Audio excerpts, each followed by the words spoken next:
is my second video for the Xtrons head unit in a Fiat UK Fiat 500.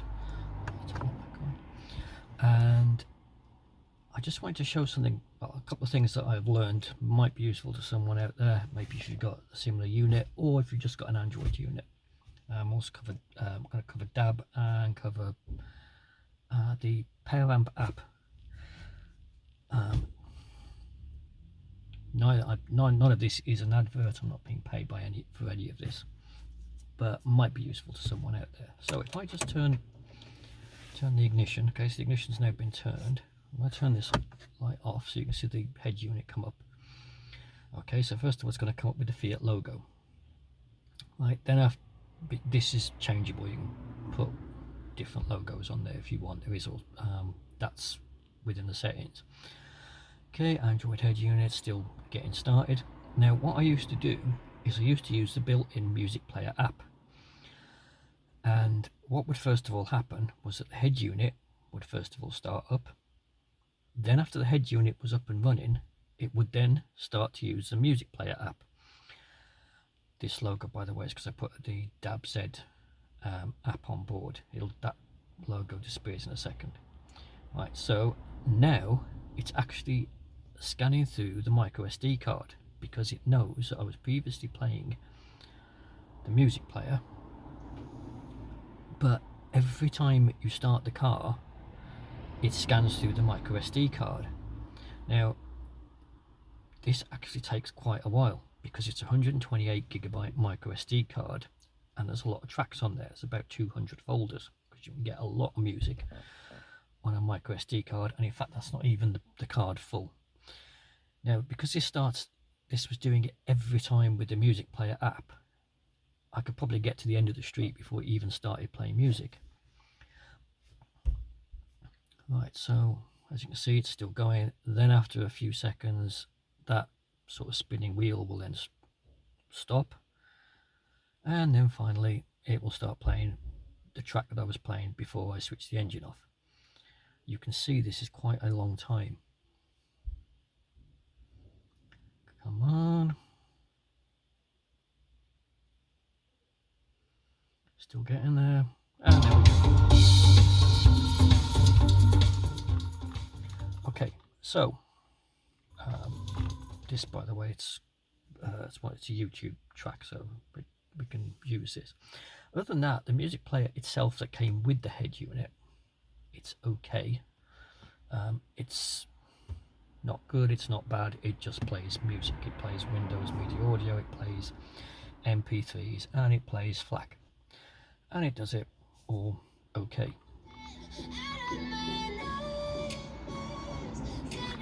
Now sometimes if it's part of the metadata it might also display the album title there. It's not bad. However, I actually bought years ago for my phone Poweramp, which I think is possibly the best music player for Android. So let's just pause that, go to there. Okay, and you can see it's in my sort of previous used ones here. Right, now this comes straight up.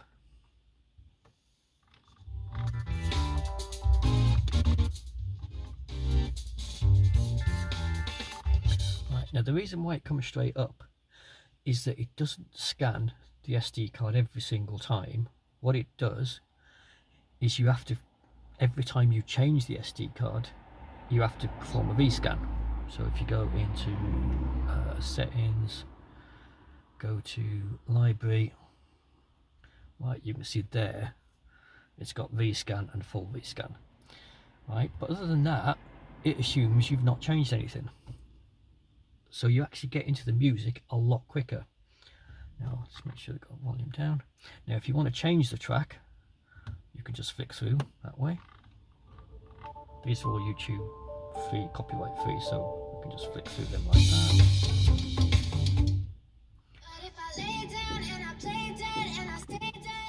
And if you want to scan through the track,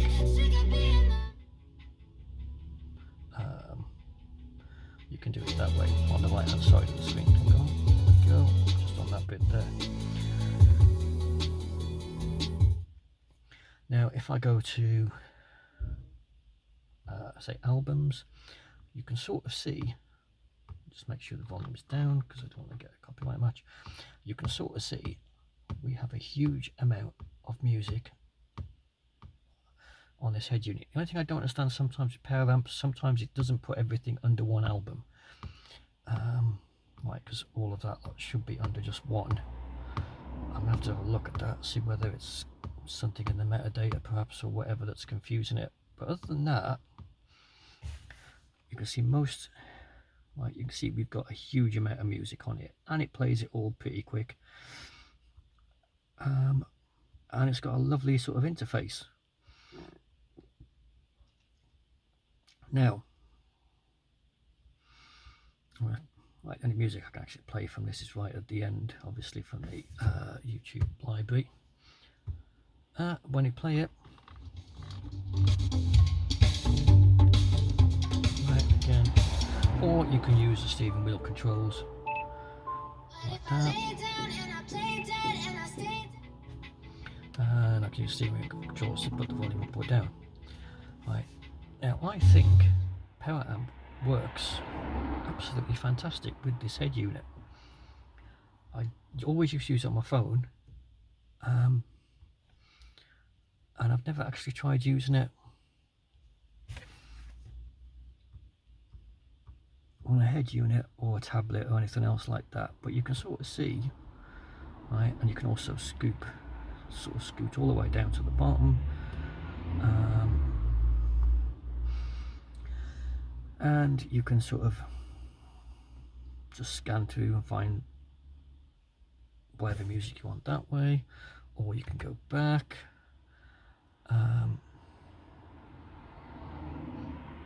Right, there is a huge amount of options in this. I don't want the contact match, so let's just turn that off. Right, but okay, I'm about to turn the volume down, but you can sort of see, and not only that, once that's actually playing, it doesn't crop the title or anything. If it's too long, it will just scan backwards and forwards. So if it's a long title or anything else like that, as you can see there, I get forward, tells you there, this is FLAC. So I don't really want to sort of make this into a great advert for Poweramp, but I really think it works fantastic on here.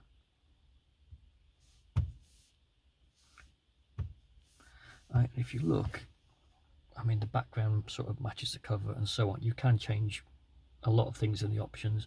You can also put a visualizer on it if you want to put a visualizer. There's other things you can download or play around with on that. Generally, I probably would find that maybe distracting, but I mean, if you've got that playing in your car while you're driving, I think that all looks quite professional.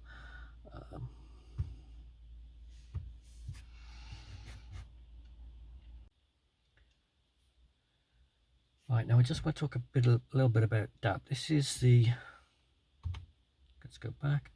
This is the DAB-Z app. You can get this on the Play Store. Now, the one that came with this head unit was DAB+. DAB-Z, I think I slightly prefer the look of it a little bit. So if we go into it, right, you can see we've got, well, from where I am, we've actually got a huge amount of possible radio stations. And one thing I actually like about the app is it does tell you, as well as downloading station logos and things like that, it does tell you what compression system and everything else is being used. Now, DAB came out 27 years ago, currently in 2022, and it uses the MP2 codec, which you can just see there. That is an older system to MP3, right? And if you look there, that's at 64 kilobits per second. That is not good sound quality. Now, okay, this is LBC, which is talk radio, so okay, you can maybe give that a little bit of a pass, because okay, maybe let's go to say Scala radio. Scala radio tends to play a lot of classical music. Again, that's MP2, so it's on DAB, not DAB+, and that's at 112 kilobits per second. That's still not brilliant. I would not, I wouldn't years ago rip my CDs to MP3 at below 198, and yet here we are now with an older compression system, and what's that, absolute 60s, part of the absolute range. MP2 64 kilobits per second. Some of these, they're not even stereo, they're in mono. Okay, Radio 5 Live, I'm guessing that that's a talk radio. That's probably going to be very low. Okay, 64 kilobits. Wow, that's actually not as low as I thought it was going to be, because that's comparing with, what's that, Absolute Country, 80 kilobits per second. Now, one thing that came along a few years later was DAB+, DAB+, which uses a better audio codec. Right, you can see that uses AAC, and all they've done is lowered the bit rate even further. That's at 24 kilobits per second. I don't know if that's, doesn't actually say whether this into stereo or mono on that one, but that's not brilliant. I mean, there's certainly plenty of radio stations. It's picked up 90 DAB stations, so there's plenty of choice, but do we really need that choice? What's this one? AAC, 32 kilobits per second. Hits radio. I'm guessing, yep, DAB, MP2, 80 kilobits per second. Kerrang. Guessing that's MP2, 64 kilobits per second. That is very low for a music station. But certainly the DAB-Z app is very good. Right, I like the way it actually downloads the logos, and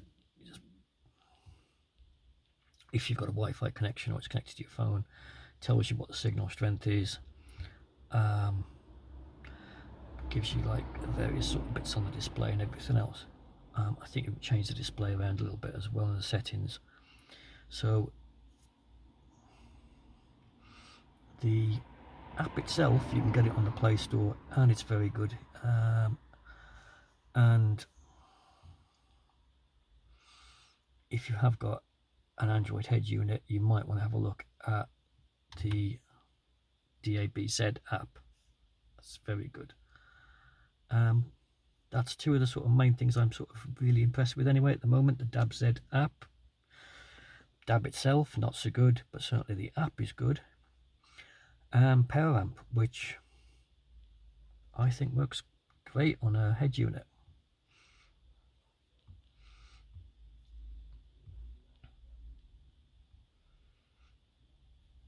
Okay, so that's it.